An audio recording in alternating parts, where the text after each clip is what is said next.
Bonsoir et bienvenue à chacun pour cette soirée Net for God. Comme chaque jeudi soir, nous vous présentons un film de notre collection. Alors ce soir, nous vous emmenons à la découverte d'un film de 2008, Pasteur des banlieues, tu frappes à ma porte. Nous allons dans le quartier de Cronenbourg, à Strasbourg, dans l'est de la France. Un quartier dit sensible, un quartier pauvre, où règne aussi beaucoup de violence urbaine. C'est là qu'on a connu le plus de faits de violence au dernier Nouvel An. Et alors, au cœur de ce quartier, eh bien, il y a une association qui s'appelle les Disciples et un pasteur, Gérard Hanel, un pasteur luthérien de l'Union des Églises protestantes d'Alsace et de Lorraine, qui vit sur place depuis 40 ans et qui fait tout un travail de rencontre des habitants du quartier et de témoignage de l'Évangile. Alors nous allons le suivre dans cette période de Noël aussi en allant avec lui, avec d'autres de son équipe, à la rencontre des habitants qui visitent les familles pour offrir un cadeau de Noël. Dans ce film, nous allons aussi entendre des témoignages de la manière dont le Seigneur s'est manifesté comme le Sauveur, des témoignages de rencontre du Seigneur.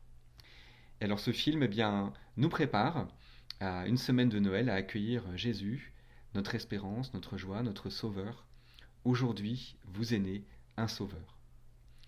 Nous vous proposons comme à chaque film, d'avoir un temps de partage en petits groupes, si vous êtes à plusieurs, ou un temps de réflexion personnelle, autour de deux questions. La première, est-ce que je peux nommer un moment dans ma vie où des personnes sont venues frapper à ma porte, et par elles, le Christ est venu chez moi?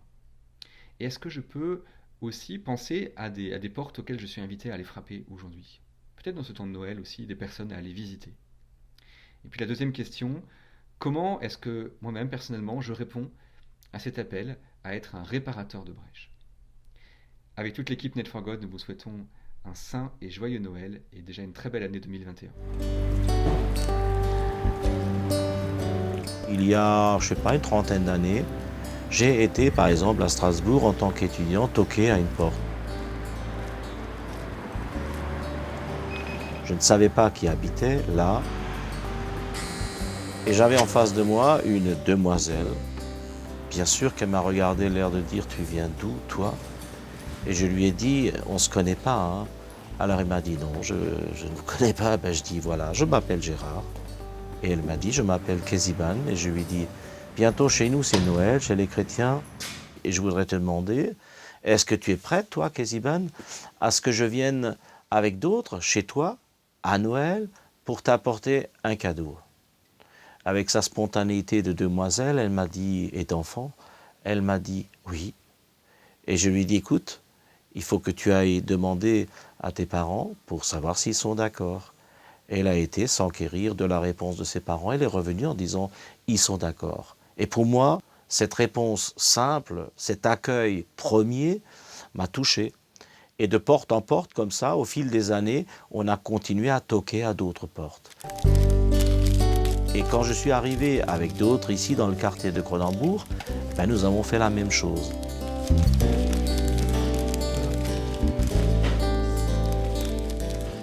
Allô, oui, bonsoir, je suis bien chez la famille Aksoy.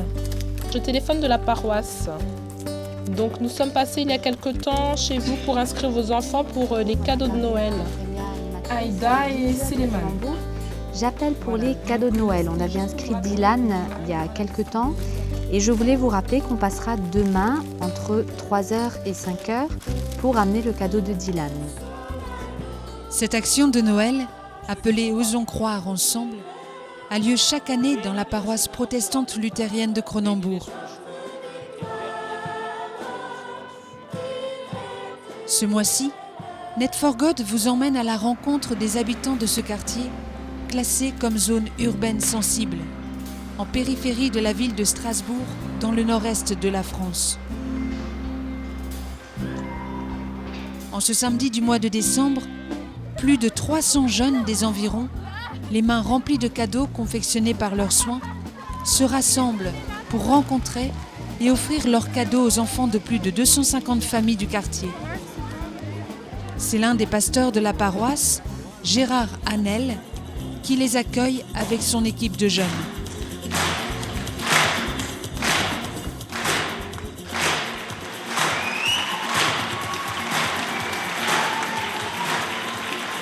Osons croire ensemble quand aujourd'hui, parfois, Nous allons parler de l'action de Noël.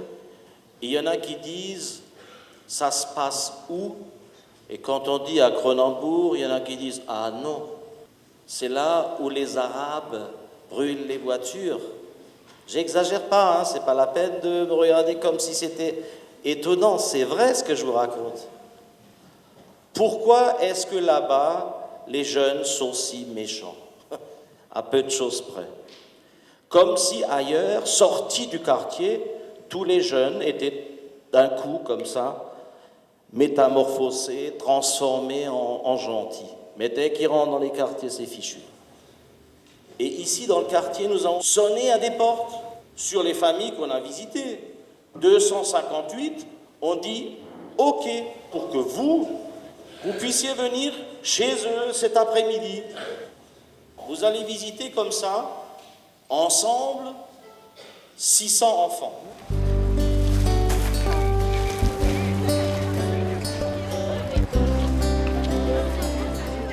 Faire des visites dans un quartier comme ici, c'est véritablement un défi parce que les quartiers sont ghettoisés, classés.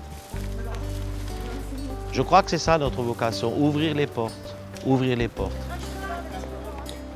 Si les gens ne viennent pas à l'église, il faut que l'église aille vers les gens.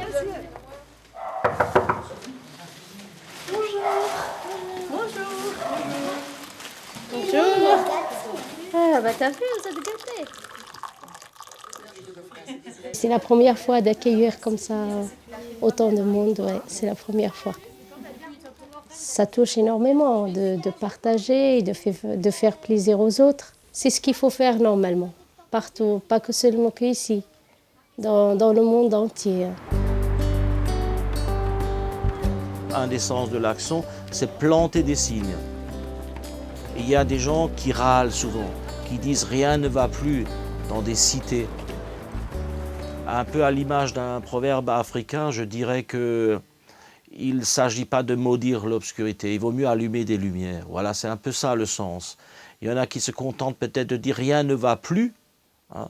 Eh ben nous, un des objectifs, c'est de dire, pour que ça aille mieux, commençons par allumer des petites lumières. Et on le fait au nom de notre foi. C'est Dieu qui me pousse à aller vers l'autre. Parce que finalement, quand des familles ouvrent la porte, c'est une chose. Mais c'est en plus toi, Seigneur. Tu ouvres toi aussi la porte. Je me souviens avoir vu débarquer chez moi 4 ou 5 personnes avec un paquet pour moi pour Noël. Voilà. Donc je me souviens encore que c'était une petite ferme avec des animaux. C'est comme ça qu'a eu lieu notre première rencontre. Je devais avoir 8 ans. Mes parents sont d'origine religieuse bouddhiste, qui m'ont permis de venir fréquemment dans ces locaux, qui sont pas neutre, puisque c'est une église. Le Christ, moi je l'ai rencontré lors d'un séjour de vacances ici. Ce qui m'a frappé, c'est la fraternité, j'allais dire. Cette volonté ou cette envie d'être avec les autres et d'être bien, entre guillemets, avec les autres, quoi. Ça veut dire d'avoir le souci de l'autre aussi. Ça a beaucoup joué dans le sens de ma conversion.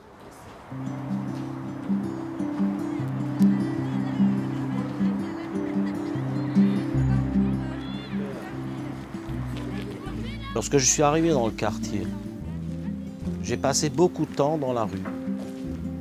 J'étais un pasteur vadrouillant. Peut-être même l'un ou l'autre a dû se dire, mais il n'a rien d'autre à faire que de se promener. Mais je me suis promené dans l'idée et dans la prière que Dieu me montre où j'étais dans ce quartier. Qui habite là? Et de fil en aiguille, comme ça, au hasard des rencontres, eh bien, des histoires se sont tissées. Je pense à Sophie Young. Quand elle avait 10 ans, nous avons commencé par faire du code de la route en français ensemble, avec elle et son père. Et aujourd'hui, Sophie Young, elle roule pour Dieu. Je suis vietnamienne, donc je suis arrivée en France à l'âge de 9 ans. J'étais bouddhiste et mes parents également. On était des bouddhistes pratiquants. C'est En arrivant en France, que j'ai fait la connaissance avec Dieu, petit à petit. Ça a commencé un jour où Gérard m'a offert cette Bible et je me disais que c'était pas pour moi, c'était que Dieu n'était pas mon Dieu, c'était le Dieu des chrétiens et que j'étais bouddhiste et que j'avais rien à faire de ça. Mais par curiosité, un jour, j'ai voulu l'ouvrir. Mais j'étais enfant, j'avais à peu près 11 ans. Et avant de prendre la Bible, je défiais Dieu dans mon cœur. Je disais, Dieu, mais vraiment, si tu existes, alors parle-moi, parce que moi, j'ai envie d'un Dieu vivant et non pas une statue sur un meuble. Et donc, après lui avoir dit ça, je posais la Bible sur mon lit, je fermais les yeux et je formulais des questions dans ma tête. J'ouvrais au hasard la Bible, ensuite je regardais la Bible et mes yeux tombaient sur les versets qui répondaient à ma question. Au début, je me suis dit, voilà, c'est un hasard. Et j'ai recommencé avec une autre question, une autre et une autre encore. Et comme mes questions trouvaient la réponse dans la Bible, je me suis dit, c'est pas possible. Il lit dans ma tête, donc non seulement il existe, mais il sait lire dans ma tête, quoi. Depuis ce jour-là, j'avais l'intime conviction que Dieu existait. Petit à petit, il est devenu mon ami, mon confident. Ensuite, mon père et mon Dieu. Et quand j'étais majeure, donc j'ai demandé le baptême par immersion. Et c'était vraiment un jour où j'ai eu un immense bonheur. Auparavant, j'étais très impatiente. J'avais du mal à pardonner parce que pour moi, c'était œil pour œil, dent pour dent. Et donc, Dieu, il est comme un potier, il m'a réparé de l'intérieur, petit à petit. Et quand il m'a réparé, eh bien, il m'a donné une nouvelle vie, un conjoint. Et j'ai la joie de vivre aujourd'hui. C'est une joie de vivre que je n'avais pas.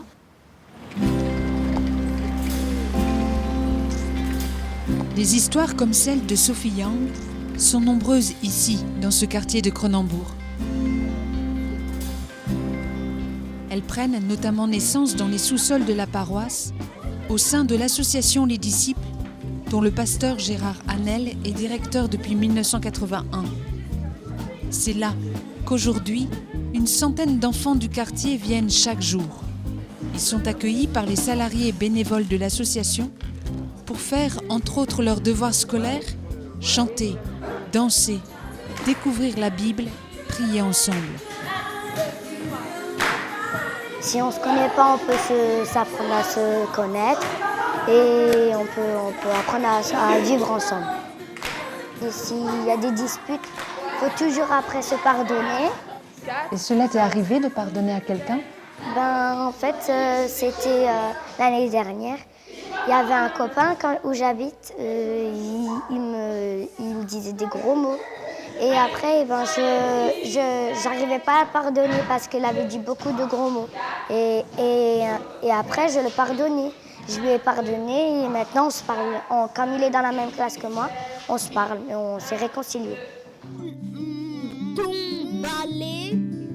Évangéliser, pour moi, ça passe certainement par le fait de s'inscrire dans l'histoire de l'autre, d'essayer de s'inscrire dans le rythme de l'autre.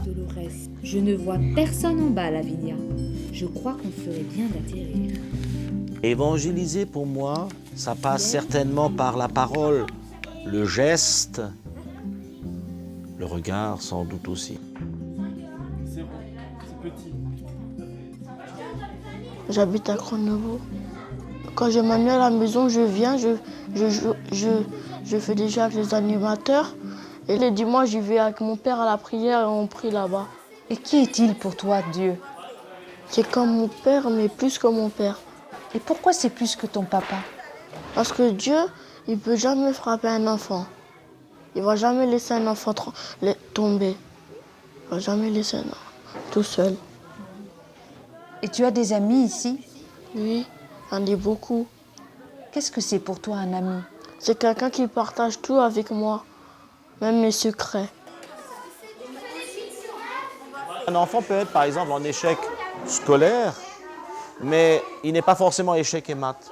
Et dans ce sens-là, il peut valoriser toute une série de dimensions, souvent, parfois, en tout cas, inexplorées. Tu as peut-être des difficultés à l'école, mais tu es aussi capable. Tu es capable de faire pas mal de choses. Je crois que dans la parole du Christ, il y a une formidable espérance. Et ça me fait quelque part penser à cette parole du Christ. Lorsqu'il rencontre Simon, il lui dit « Tu es Simon, tu seras Pierre ». Et si nous avons mis ces réalités en place ici, c'est pour permettre aux uns et aux autres de devenir. Devenir, ça veut dire aussi pour moi qu'il y a un regard d'espérance qui est posé sur l'autre.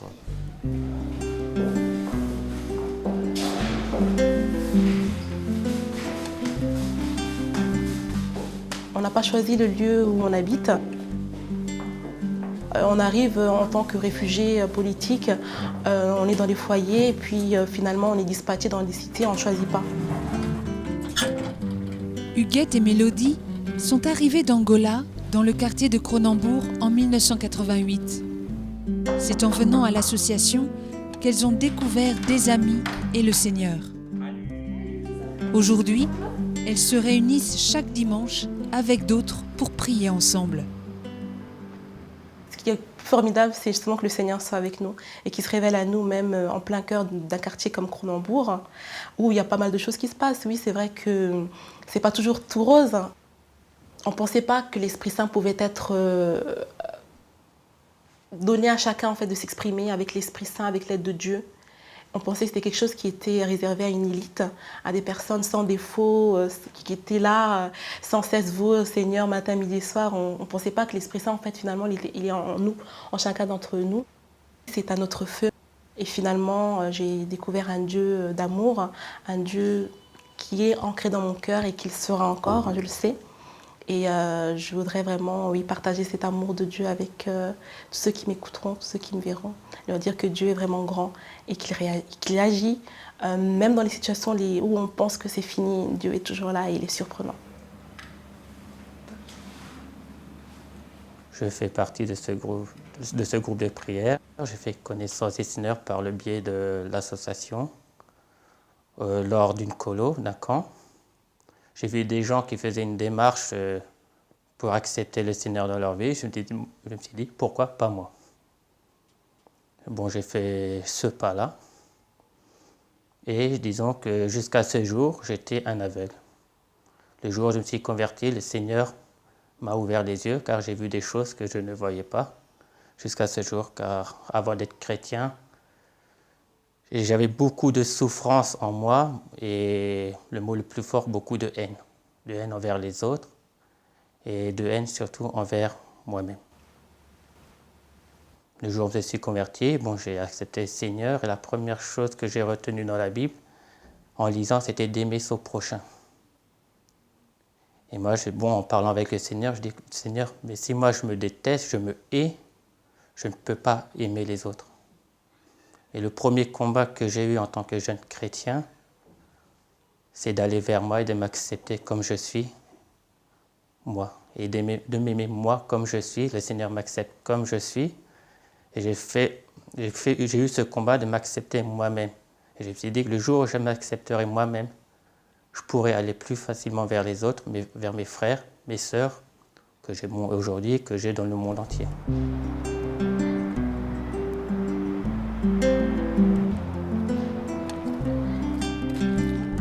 Le cœur de l'Évangile, pour moi, c'est d'aimer. Être aimé pour aimer. Et c'est tellement vrai que je pense à une personne en particulier, une jeune fille qui un jour est venue me voir. Elle m'a dit, Gérard, papa n'aime pas mon prénom. je m'appelle Désiré. Et je lui ai dit, tu sais quoi? C'est extraordinaire ton prénom. Il est formidable. Mais en même temps, quand j'ai vu cette demoiselle-là en face de moi, à travers ce qu'elle m'avait dit, je me suis dit, mais combien peut-être d'enfants n'ont pas été désirés? Combien d'enfants sont venus comme en trop, comme ça, en trop? Tu n'étais pas prévu. C'est aussi là où je crois que l'Évangile, c'est une formidable nouvelle, parce qu'au travers de l'Évangile, Dieu nous dit en particulier que nous sommes tous désirés, que nous sommes tous aimés de Dieu.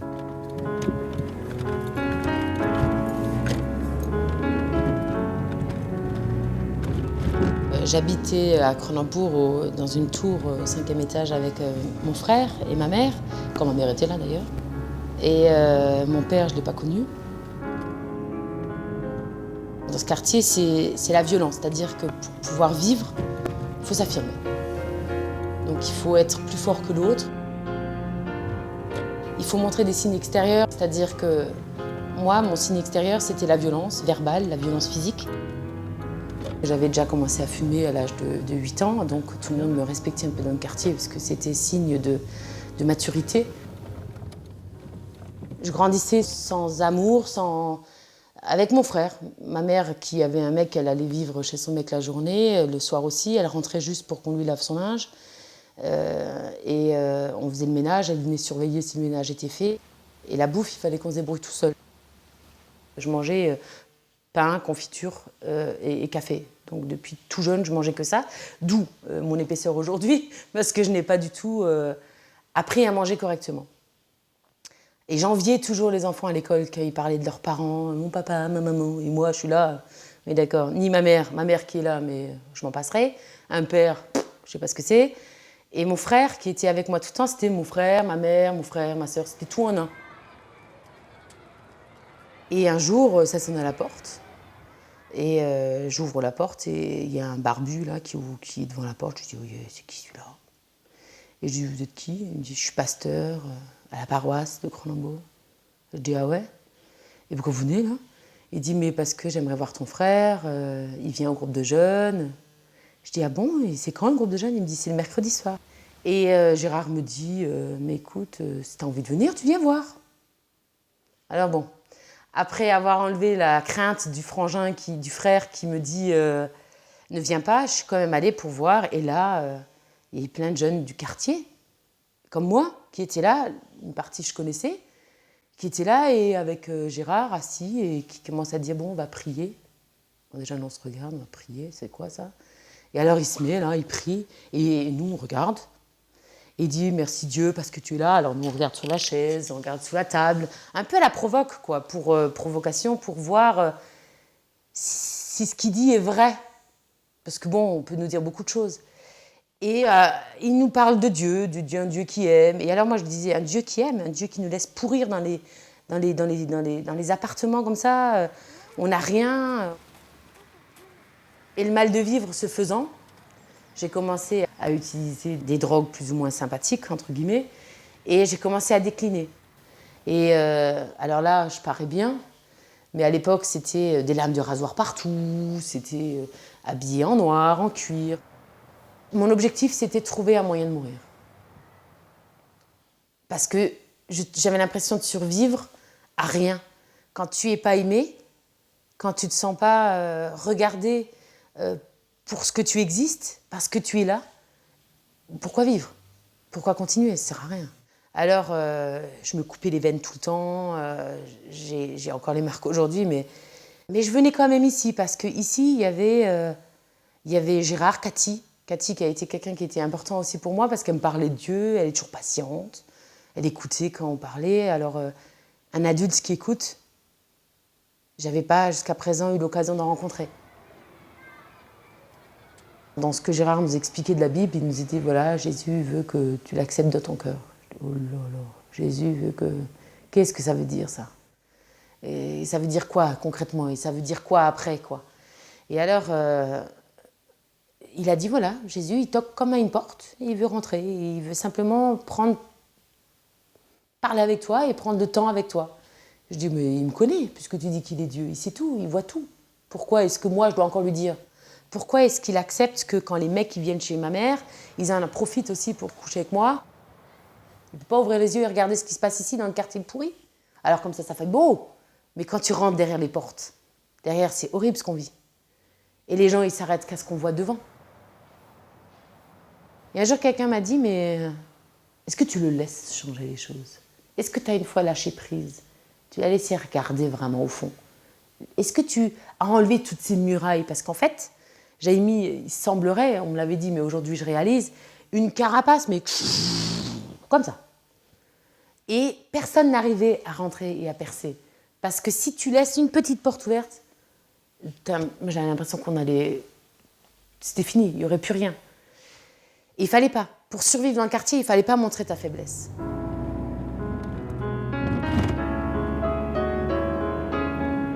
Et alors, je suis partie, on m'a invitée à aller à une convention. Et il s'est passé quelque chose là-bas. Il s'est passé quelque chose parce qu'à un moment donné, dans mon cœur, j'ai reçu ma fille. Ma fille. C'est la première fois que j'entendais ça.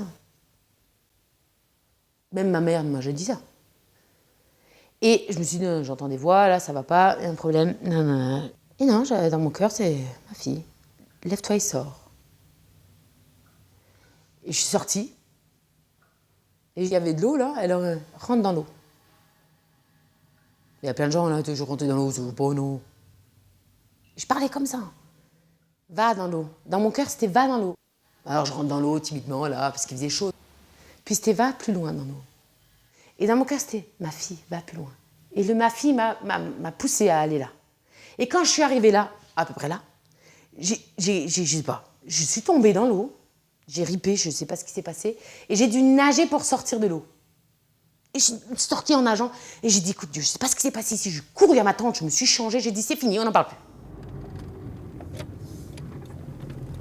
Et arrivée à Strasbourg, je suis allée au culte, il y avait Daniel Ostertag qui faisait un prêche sur Ézéchiel 47. Alors je découvrais, je disais, tiens, c'est quoi ça? Et elle parle de quelqu'un qui prend un cours d'eau, et ça va jusqu'aux chevilles, jusqu'aux genoux, jusqu'à la taille. Puis c'est qu'il faut nager pour sortir. Je fais, tiens, c'est bizarre. C'est ce que j'ai vécu moi. Oh, c'est bizarre quand même que la Bible raconte ce que j'ai vécu moi. Et en fait, c'était une sorte de baptême, on va dire ça comme ça, où Dieu s'est révélé à moi en tant que père. Et c'est la première fois que j'ai vécu une relation avec Dieu Père. Elles étaient inconnues. Aujourd'hui, notre Père, je peux le dire, oui. Parce que j'ai vraiment, je ne sais pas si vous pouvez imaginer la chose, j'ai vraiment réussi à aller sauter sur un trône où il y a un Dieu et il m'a pris dans ses bras.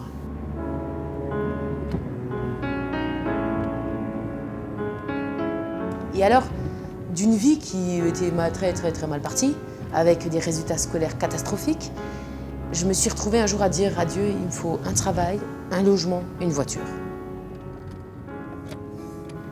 J'ai eu le jour même l'appartement, le travail et la voiture.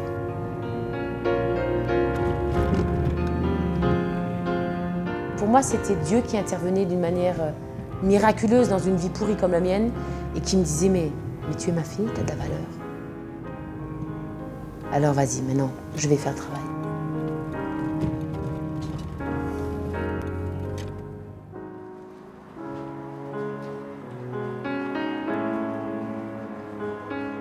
Dieu, lui, a un projet pour nos villes.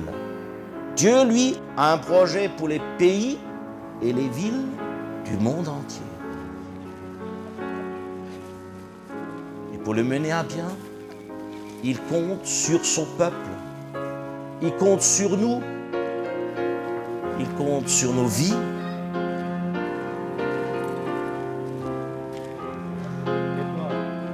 La parole de ce mois est dans le livre d'Isaïe, chapitre 58, verset 12. On rebâtira, grâce à toi, les dévastations du passé. On t'appellera réparateur de brèches, restaurateur des chemins, pour qu'on puisse habiter. Pour ce mois, nous vous proposons de prier pour tous les habitants de Cronenbourg. Pour le ministère auprès des jeunes, du pasteur Gérard Hanel et des membres de l'association Les Disciples, ainsi que pour tous ceux qui, à travers nos différents pays, ont un apostolat semblable.